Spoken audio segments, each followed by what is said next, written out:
ਹਾਂਜੀ ਭੱਟੀ ਸਾਹਿਬ ਇਸ ਤਰ੍ਹਾਂ ਕਿ ਮੈਂ ਇਹਨਾਂ ਨੂੰ ਡੀਸੀ ਸਾਹਿਬ ਨੂੰ ਡਾਇਰੈਕਟ ਉਹਨਾਂ ਦਾ ਨੰਬਰ ਮੇਰੇ ਕੋਲ ਹੈ।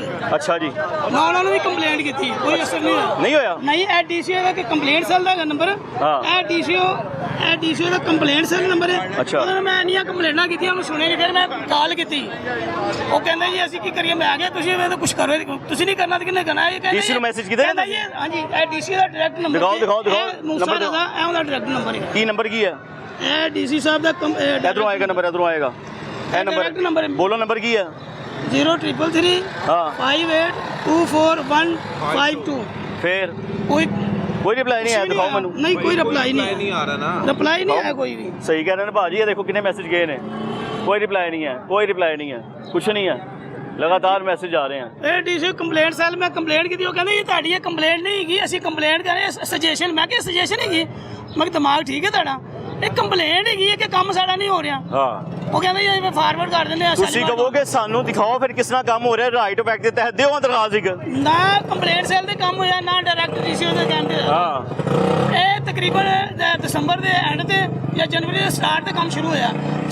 4 ਮਹੀਨੇ ਤੇ ਪੱਥਰ ਤੇ ਪੈ ਰਹੇ ਇਹ ਲਾਅ ਡਿਵੈਲਪਮੈਂਟ ਮਨ ਪ੍ਰੋਗਰਾਮ ਜੇ। ਹਾਂਜੀ 4 ਮਹੀਨੇ ਤੇ ਕੰਮ ਨਹੀਂ ਹੋ ਰਿਹਾ, ਰੰਗਬਾਜ਼ੀ ਕਰ ਰਹੇ ਨੇ, ਸਿਰਫ ਸਵੇਰ ਆਉਂਦੇ ਨੇ, ਪਾਣੀ ਤਰੋਂਗਦੇ ਨੇ, ਚਲੇ ਜਾਂਦੇ ਨੇ। ਉਹ ਕਹਿੰਦੇ ਸਵੇਰੇ ਵੀ ਨਹੀਂ ਆਉਂਦੇ। ਕਿੰਨੇ ਦਿਨਾਂ ਬਾਅਦ ਆਉਂਦੇ ਨੇ। ਪਾਣੀ ਤੋਂ ਰੋਕ ਨਹੀਂ ਆਉਂਦਾ। ਉਹ ਕਹਿੰਦੇ ਕਿੰਨੇ ਆਉਂਦੇ ਨੇ। ਪਾਣੀ ਨਹੀਂ ਆਉਂਦਾ, ਲਾ ਕੇ ਨਹੀਂ ਜਾਂਦਾ, ਘੱਟਾ ਮਿੱਟੀ ਆਉਂਦਾ। ਥੋੜਾ ਜਿਹਾ ਘਟਾ ਆ ਕੇ ਤੇ ਮਿੱਟੀ ਦਾ ਸਮੇਟ ਜਾਂਦੇ ਨੇ ਪਾਣੀ ਦੇ ਨਾਲ। ਬਸ ਇੱਥੇ ਬੁਲਾਓ, ਸਾਰੇ ਅਫਸਰਾਂ ਨੂੰ ਬੁਲਾਓ। ਹਾਂ, ਮੁਸ਼ਕਲ ਖੇਚ ਕੁਝ ਕੇ ਨਾ ਉਹਨੂੰ ਕਹਿ ਕੇ ਕੱਢਣਾ ਛੂਟਣਾ ਵਾ। ਦੇਖੋ ਕਿਸ ਤਰ੍ਹਾਂ ਨਿਕਲ ਸੁੱਟੋ। ਇਹ ਆ ਗਈ ਹੈ। ਦੇਖ ਲੋ ਲੋਕਾਂ ਦਾ ਹਾਲ ਕੀ ਹੈ। ਸਾਰੇ ਬਿਮਾਰ ਪਏ ਨੇ, ਬਿਮਾਰ ਹੋਏ ਅੰਦਰ ਸਾਡੇ ਅੰਦਰ ਸਾਰੇ ਬਿਮਾਰ ਪਏ ਨੇ। ਇੱਥੇ ਹਜਾਈ ਕੋਈ ਨਹੀਂ ਆਇਆ ਦੇ ਅੰਦਰ। ਖਾ ਗਿਆ ਠੇਕੇਦਾਰ, ਉਹਨੂੰ ਫੜੋ। ਉਹ ਇਦਾਰਿਆਂ ਨੇ ਫੜਨਾ ਹੈ, ਇਦਾਰਿਆਂ ਨੇ ਕਰਾਣਾ ਕੰਮ। ਗੁਜ਼ਰ ਗਏ ਨੇ ਇਸ ਗੱਲ ਨੂੰ। ਉਹ ਜਿਹੜੇ ਨਾ ਨੈਸਪਾਕ ਦੇ ਫਰਿਸ਼ਤੇ ਨਿਗਰਾਨੀ ਕਰਨਗੇ। ਹਾਂਜੀ ਹਾਂਜੀ। ਨੈਸਪਾਕ ਵਾਲੇ ਵੀ ਇਨਸਾਨ ਹੀ ਨੇ, ਤੇ ਪਾਕਿਸਤਾਨ ਦੇ ਨੇ। ਉਹ ਕਰਪਸ਼ਨ ਨਹੀਂ ਕਰਦੇ, ਕਹਿੰਦੇ ਨਹੀਂ ਨੈਸਪਾਕ ਉੱਤੇ ਜਿਹੜੀ ਨਾ ਉਹ ਕਰ ਰਹੀ ਹੈ ਨਿਗਰਾਨੀ। ਉਹ ਕਹਿੰਦੇ ਥੱਲੇ ਐਸਡੀਓ ਹੋਰ ਸਰਕਾਰ ਨਹੀਂ ਰੱਖੇ ਨੇ। ਨਹੀਂ, ਨੈਸਪਾਕ ਉਹ ਵੀ ਲੱਗੇ ਨੇ ਫਿਰ। ਨਿਗਰਾਨੀ 'ਚ ਕੰਮ ਹੋ ਰਿਹਾ। ਹੁਣ ਨੈਸਪਾਕ ਜਿਹੜੀ ਸੂਰਤ ਦੀ ਹਾਲ ਖੜੀ ਹੈ, ਰੋਡ ਦੀ ਹੈਗੀ, ਸਾਰੀ ਇੰਜ ਹੋਈ ਤੇ ਇਹਨਾਂ ਨੇ ਇਸੇ ਤਰ੍ਹਾਂ ਕਾਰਪੇਟ ਪਾਣੀ ਹੈਗੀ, ਸਾਰੀ ਕਾਰਪੇਟ ਵੀ ਇੰਜ ਹੋਣੀ ਹੈਗੀ। ਉਹ ਉਹਦੀਆਂ ਨਹੀਂ ਬਣਾਈਆਂ ਉਹਨਾਂ ਨੇ, ਜਿਹੜੇ ਗਲੀ ਕ੍ਰੇਟਿੰਗ ਨਹੀਂ ਬਣਾਏ ਹੈਗੇ। ਕਹਿੰਦੇ ਜੀ ਉਹ ਕੋਈ ਨਹੀਂ ਬਣਨਾ ਹੈ। ਤੇ ਪਤਾ ਨਹੀਂ ਕਿੱਥੇ ਆਜ਼ਾਦ ਸਾਡੇ ਰੋਜ਼ੇ ਵੀ ਅਸੀਂ ਇਸੇ ਤਰ੍ਹਾਂ ਗੁਜ਼ਾਰੇ। ਰੋਜ਼ਿਆਂ ਦੇ ਵਿੱਚ ਬਿਮਾਰ। ਉਹ ਤੁਸੀਂ ਐਮਸੀਐਲ ਕਿਉਂ ਨਹੀਂ ਜਾਂਦੇ ਉੱਥੇ? ਐਮਓਆਈ ਬੈਂਦਾ, ਉਹਨੂੰ ਕਿਹਾ ਕਿਉਂ ਨਹੀਂ ਕਿ ਦੇਖ ਕੰਮ ਕਰਾਓ? ਉਹ ਮਦਰ ਸਾਹਿਬ ਨਹੀਂ ਸੁਣਦੇ ਫੋਨ, ਗੱਲ ਵੀ ਨਹੀਂ ਸੁਣਦੇ। ਐਮਸੀਐਲ ਅੱਛਾ ਮੈਟਰੋਪੋਲੀਟਨ ਕਾਰਪੋਰੇਸ਼ਨ। ਇਹ ਡਾਇਰੈਕਟ ਡੀਸੀ ਸਾਹਿਬ ਨੂੰ ਡਾਇਰੈਕਟ ਉਹਨਾਂ ਦਾ ਨੰਬਰ। ਡੀਸੀ ਸਾਹਿਬ ਨਹੀਂ ਸੁਣਦੇ, ਥੱਲੇ ਕਿਹਨੂੰ ਸੁਣਨਾ ਹੈ? ਕੋਈ ਨਹੀਂ ਸੁਣਦਾ। ਬਾਪ ਸੁੱਤੇ ਨੇ, ਉਹਦੇ ਥੱਲੇ ਬਾਮ ਨੇ ਕੀ ਕਰਨਾ? ਡੀਸੀ ਸਾਹਿਬ ਨੂੰ ਪਹਿਲੇ ਹੋਸ਼ ਆਵੇ, ਉਹਨੂੰ ਜਗਾਓ, ਉਹਨੂੰ ਕੋ ਭਾਈ ਸਾਡੀ ਵਜ੍ਹਾ ਤੋਂ ਉੱਤੇ ਆਏ ਆ, ਅਸੀਂ ਤੈਨੂੰ ਥੱਲੇ ਲਾ ਸਕਨੇ ਆ। ਠੀਕ ਹੈ, ਫੋਨ ਨਾ ਭੰਨ, ਸਾਡੀ ਗੱਲ ਸੁਣ। ਤੇਰੇ ਬੱਚੇ ਘਰ ਸੁੱਤੇ ਨੇ ਤੇ ਬਿਮਾਰ ਸਾਡੇ ਬੱਚੇ ਹੋ ਰਹੇ ਨੇ। ਥੋੜੀ ਜੀ ਹਯਾ ਹੋਵੇ ਤੈਨੂੰ, ਤੂੰ ਦੁਬਾਰਾ ਡੀਸੀ ਤੈਨੂੰ ਅਸੀਂ ਬਣਾਣਾ ਹੈ। ਉਹ ਤਾਂ ਸਰਕਾਰੀ ਆਦਮੀ ਹੈ ਵਿਚਾਰਾ। ਉਹ ਸਰਕਾਰੀ ਆਦਮੀ ਹੈ, ਉਹ ਫਰੋਨ ਬਣ ਕੇ ਬੈਠੇ ਨੇ। ਉਹ ਯਾਰ ਇਹਦੇ ਨਾਲੋਂ ਚੰਗਾ ਕੋਈ ਆਮ ਮਜ਼ਦੂਰ ਹੈ, ਕੋਈ ਗੱਲ ਤੇ ਮੰਨ ਲੈਂਦਾ।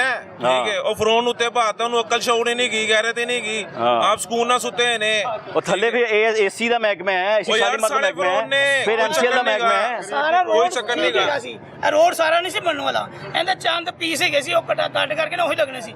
ਇਹਨਾਂ ਨੇ ਡੀਸੀ ਸਾਹਿਬ ਨੇ ਬਾਅਦ ਸਾਰਾ ਰੋਡ ਪਵਾਤਾ।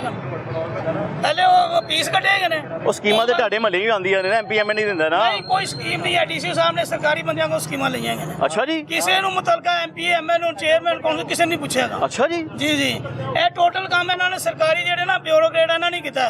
ਡੀਸੀ ਸਾਹਿਬ ਹੀ ਹੌਲੀ ਸੌਲੀ ਇੰਚਾਰਜ ਨੇ, ਕੋਈ ਐਮਪੀ ਐਮਐਲ ਨੂੰ ਮਿਨਿਸਟਰ ਨੂੰ ਕਿਸੇ ਨੇ ਨਹੀਂ ਪੁੱਛਿਆ ਉਹਨਾਂ ਨੇ। ਉਹ ਫਿਰ ਤਾਂ ਥੱਲੇ ਕਿਹਨੇ ਸੁਣਨਾ ਫਿਰ? ਨਹੀਂ ਉਹ ਨਹੀਂ ਸੁਣਦੇ ਹੀ ਨਹੀਂ। ਡੀਸੀ ਸਾਹਿਬ ਨਹੀਂ ਸੁਣਦੇ ਕਿਸੇ ਦੀ ਵੀ, ਮੰਨਦੇ ਹੀ ਨਹੀਂ ਡੀਸੀ ਸਾਹਿਬ। ਸੜਕ ਸਹੀ ਸੀ ਤੇ ਜਾਂਗ ਪੁੱਟਿਆ ਇਹਨਾਂ ਨੇ। ਅੱਛਾ ਜੀ। ਹੁਣ ਕੰਮ ਕਿਉਂ ਨਹੀਂ ਕਰਦੇ ਪਏ? ਹਾਂ, ਕਰਨ ਕੰਮ ਕਰਨ ਸਾਰਾ ਇਖਤਿਆਰ ਜਿਹੜਾ ਨਾ ਮਰੀਮ ਸਾਹਿਬ ਨੇ ਡੀਸੀ ਸਾਹਿਬ ਨੂੰ ਦਿੱਤਾ ਹੈ। ਹਾਂਜੀ, ਸਾਰਾ ਇਖਤਿਆਰ ਮਰੀਮ ਸਾਹਿਬ ਨੇ ਡੀਸੀ ਸਾਹਿਬ ਨੂੰ ਦਿੱਤਾ ਹੈ। ਹਾਂ। ਕੋਈ ਕਿਸੇ ਦੀ ਨਹੀਂ ਸੁਣਵਾਈ ਕੀ, ਉੱਥੇ ਕੋਈ ਵੀ ਨਹੀਂ ਸੁਣਦੇ। ਐਮਪੀ ਐਮਐਲਏ ਦੀ ਮਿਨਿਸਟਰ ਦੀ ਵੀ ਨਹੀਂ ਸੁਣਦਾ ਡੀਸੀ ਸਾਹਿਬ। ਹਾਂ। ਉਹ ਡੀਸੀ ਸਾਹਿਬ ਆਪਣੀ ਮਰਜ਼ੀ ਕਰ ਰਹੇ ਨੇ। ਥੱਲੇ ਜਿਹੜੇ ਨੇ, ਥੱਲੇ ਜਿਹੜੇ ਐਕਸੀ ਨੇ, ਐਸਡੀਓ ਵਗੈਰਾ ਨੇ, ਬਾਸਾ ਦੇ ਵੀ ਇਹ ਵੀ ਕਰਪਸ਼ਨ ਕਰਦੇ ਨੇ। ਉਸ ਬਗੈਰ ਉਹ ਕਿਸੇ ਦਾ ਉਹਨਾਂ ਦੇ ਕੰਮ ਰੋਕਦੇ, ਠੇਕੇਦਾਰਾਂ ਨੂੰ ਰੋਕ ਦਿੰਦੇ ਨੇ, ਪੈਸੇ ਕਮਿਸ਼ਨ ਜ਼ਿਆਦਾ ਮੰਗਦੇ ਨੇ। ਇੰਜ ਦੇ ਭਾਈ ਇਹ ਸਭ ਕੁਝ ਹੈਗਾ। ਹੁਣ ਅੰਬਰ ਰੋਡ ਸਕੂਲ ਦੇ ਵਿੱਚ ਵੀ ਅਗਰ ਤੁਸੀਂ ਉਹਦੀ ਸ਼ਾਰਟ ਵੀ ਬਣਾ ਲਓ, ਸਕੂਲ ਦੇ ਵਿੱਚ 9.5 ਸਾਲ 8 ਸਾਲ ਹੋ ਗਏ ਨੇ, ਬਿਲਡਿੰਗ ਬਣੀ ਅਨਕੰਪਲੀਟ ਪਈ ਹੋਈ ਹੈ। ਉਹ ਬਿਲਡਿੰਗ ਨਹੀਂ ਕੰਪਲੀਟ ਕਰਦੇ। ਉਹ ਬਿਲਡਿੰਗ ਮਹਿਕਮਾ ਕਰੇਗਾ ਨਾ ਕੰਮ। ਬਿਲਡਿੰਗ ਮਹਿਕਮੇ ਤੋਂ 8 ਸਾਲ ਹੋ ਗਏ ਨੇ ਛੱਡਿਆ ਉਹਨੂੰ। ਹਾਂ, ਇੰਜ ਹੀ ਹੈ। ਉਹ ਭਾਈ ਵੀ ਇਧਰੋਂ ਭਾਈ ਜਾਨ, ਤੁਸੀਂ ਇੱਥੇ ਹੀ ਰਹਿੰਦੇ ਹੋ? ਹਾਂਜੀ ਬਿਲਕੁਲ ਇੱਥੇ ਹੀ ਰਹਿੰਦੇ। ਇਹੀ ਹਾਲਾਤ ਨੇ? ਇਹੀ ਹਾਲਾਤ ਨੇ, ਇਸ ਤੋਂ ਭੈੜੇ ਹਾਲਾਤ ਨੇ।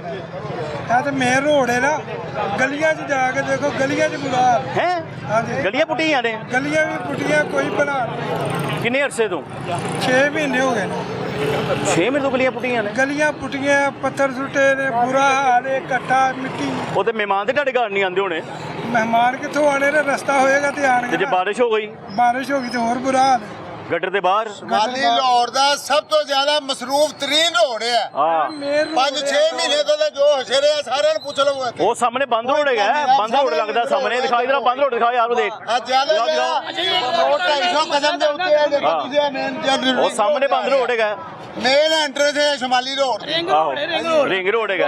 ਭੱਟੀ ਸਾਹਿਬ ਸਾਡੇ ਅੰਮ੍ਰਿਤ ਰੋਡ ਤੇ ਪਾਣੀ ਦੀ ਟੈਂਕੀ ਬੱਸ ਦੀ ਜਗ੍ਹਾ ਹਾਂਜੀ ਹਰਬਾਰ ਵੇ ਦੀ ਜਗ੍ਹਾ ਹੈਗੀ ਕਮਰਸ਼ੀਅਲ ਹੈਗੀ। ਹਾਂਜੀ ਐਮਡੀ ਸਾਹਿਬ ਉਹਨਾਂ ਨੇ ਉਹ ਗਵਰਨਮੈਂਟ ਦੇ ਮੁਲਾਜ਼ਮ ਨੇ, ਇਹਨਾਂ ਦੇ ਜਿਹੜੇ ਯੂਨੀਅਨ ਬਾਜ਼ ਹੈਗੇ ਨੇ, ਜਿਹੜੇ ਕੰਮ ਵੀ ਨਹੀਂ ਕਰਦੇ, ਡਿਊਟੀ ਵੀ ਨਹੀਂ ਦਿੰਦੇ, ਉਹਨਾਂ ਨੂੰ ਲਾਟ ਕਰਤੀ ਸਾਰੀ ਜਗ੍ਹਾ, ਕਰੋੜਾਂ ਅਰਬਾਂ ਰੁਪਏ ਦੀ ਜਗ੍ਹਾ ਉਹਨਾਂ ਨੂੰ ਦੇਤੀ। ਅੱਛਾ ਜੀ, ਇਹ ਵੀ ਨਵਾਂ ਇੰਤਜ਼ਾਮ ਹੋ ਗਿਆ। ਕਬਜ਼ਾ ਹੋ ਗਿਆ। ਅੱਛਾ ਉਹ ਸਾਰੇ ਉੱਥੇ ਰੈਸ਼ ਬਣ ਗਏ। ਤੁਸੀਂ ਤਾਂ ਮੈਂ ਤੁਹਾਨੂੰ ਬਣਵਾਣਾ ਮਿਲੋ, ਉਹ ਵੀ ਦੇਖ ਲਾਂਗੇ, ਉਹ ਵੀ ਕਰਾਂਗੇ ਪ੍ਰੋਗਰਾਮ। ਜਗ੍ਹਾ ਹੈਗੀ ਐਮਡੀ ਸਾਹਿਬ ਨੇ ਉਹ ਦੇਤੀ ਆਪਣੇ ਮੁਲਾਜ਼ਮਾਂ ਅੱਛਾ ਜੀ। ਨੂੰ। ਉਹ ਵੀ ਮੁਲਾਜ਼ਮ ਜਿਹੜੇ ਡਿਊਟੀ ਵੀ ਨਹੀਂ ਕਰਦੇ, ਮੁਫਤ ਦੀਆਂ ਤਨਖਾਹਾਂ ਲੈਂਦੇ ਨੇ। ਜਾਤੀ ਹੈ ਬਹੁਤ, ਇਹ ਤੁਹਾਡੇ ਹੀ ਪੈਸੇ ਨੇ। ਉਹ ਕਮਰਸ਼ੀਅਲ ਜਗ੍ਹਾ ਹੈਗੀ ਹੈ, ਰੋਡ ਦੇ ਉੱਤੇ, ਅਮਰ ਰੋਡ अच्छा जी, भाईजान आप इधर से ही हैं, आगे हैं? हाँ जी, मैं कॉन्ट्रैक्टर हूँ। इधर के? नहीं, इधर का नहीं हूँ मैं, मेरे पास वासा के काम है। अच्छा, वासा के काम ठेकेदार हैं आप? हाँ जी, बस ऐसे काम होते हैं, ठेकेदार ऐसे करता है, ये एमसीएल का काम है ना? बस इस तरह जो है ना, है अभी प्रॉब्लम, काम ज़्यादा शुरू हुए हैं। हाँ, काम तो पिछले साल के शुरू हुए हैं। नहीं, काम शुरू ई हुए हैं टेंडर पिछले साल की हुई है, जुलाई की हुई है ना? हाँ जी, अभी जो है ना लेबर शार्ट है, हाँ तो ਤੁਸੀਂ ਇਹਨਾਂ ਦੇ ਨਾਲ ਲੈ ਗਏ, ਤੁਸੀਂ ਉਹਨਾਂ ਦੇ ਨਾਲ ਗਏ, ਦੱਸ ਦਿਓ ਪਹਿਲੇ। ਕੋਈ ਲੇਬਰ ਛਾੜ ਨਹੀਂ ਕੀ ਸਰ ਇਹ ਪਹਿਲੇ ਤੁਹਾਡੇ ਨਾਲ ਹੀ- ਪਾਣੀ ਭੇਜਦੇ ਨੇ, ਲੇਬਰ ਕਿਧਰ ਛਾੜ और ठेकेदार पक मारता पिया। मेरी बात सुने, मैं कारोबारी हूँ, ताजर हूँ, मैं एक काम करता हाँ हूँ, जी। एक बंदे से एडवांस ले लेता हूँ, हाँ उसका जी। काम पकड़ता हूँ, लेबर हो ना हो, मैंने तो काम देना है ना, हाँ नहीं तो वो तो बंदा मुझे लटका देगा। हाँ जी। ये वैसे लेबर का काम है, ऐसे काम है, ये इतनी अवाम है कि एक बंदा हमें आके हाँ। सबको खिलाफ कर रहा है ऐसा ही है। कि ये लेबर का मसला है। आपका क्या तल्लुक है इधर से, मुझे बताओ, किधर है रहा आपकी? कहाँ रहे आयशा? जी, कहाँ रहे आयशा? मेरी ये साथ ही नाले के आमिर रोड पे ही रहते हैं, हाँ जी, इधर रहते हैं, आमिर रोड पे यार ਤੁਹਾਨੂੰ ਇਹਨਾਂ ਦਾ एहसास कोई नहीं ਇਹਦਾ ਤੁਹਾਨੂੰ ਖੁਦ ਖਿਆਲ ਕਰਨਾ ਚਾਹੀਦਾ, ਕੋਈ ਇਹਨਾਂ ਨੂੰ ਕੋਈ ਤੁਹਾਡਾ ਕੰਮ ਲਵਾਉਂਦੇ ਨੇ, ਕੋਈ ਹਯਾਤ ਹੋਵੋ ਇਹਨਾਂ ਨੂੰ। हाँ देखो ਮੇਨ ਰੋਡ ਸ਼ਮਾਲੀ ਰੋਡ ਦਾ ਸਭ ਤੋਂ ਜ਼ਿਆਦਾ आप तो तब बताएं ना कि आप ये काम मेरी करवा करने रहे दो गल। हैं, तो ये लेबर शार्ट है। हाँ। लेबर कैसे शार्ट है मुझे कर? ਇਹਨਾਂ ਦਾ ਦੋਸ਼ होना है। मैंने ओ भाई, बताया, अपने काम की बात नहीं, जहाँ की बात हो रही है वो बात करें ना। इधर की बात के जाके रखी है। बात हो रही है वो बात मैंने बात आपको बताई है ना कि मैं वासा का कॉन्ट्रैक्टर हूँ, हाँ। वासा का काम करता हूँ। नहीं, इससे मैंने मसला तो कोई बताया नहीं, ना आपको कि- रिहाइश आपकी यहीं पे है। नहीं, इसका तो मसला है ना, ये तो हाँ। जेन्युइन मसला है बच्चे ना, ये बीमार तो हुए इधर से हम गुजरते ही नहीं है, सांस नहीं किया जाता इधर से। इतनी रोज ज्यादा गाड़ी अगर रात को गाड़ी लगाते हो, बाइक लगाते हो, गंदी हो जाती नहीं होगी? वो आगे देखो, आगे अभी खड़ी किया तो अभी उसका बुरा हाल हो जाना है। आओ साड़ी अपनी गड्डी चिटी चिटी हो गई है। कहते हैं ना लेबर का मसला है, लेबर का अगर मसला हो तो ये तोड़ी क्यों है उन्होंने? हाँ जी पहले ये तोड़ते ही ना,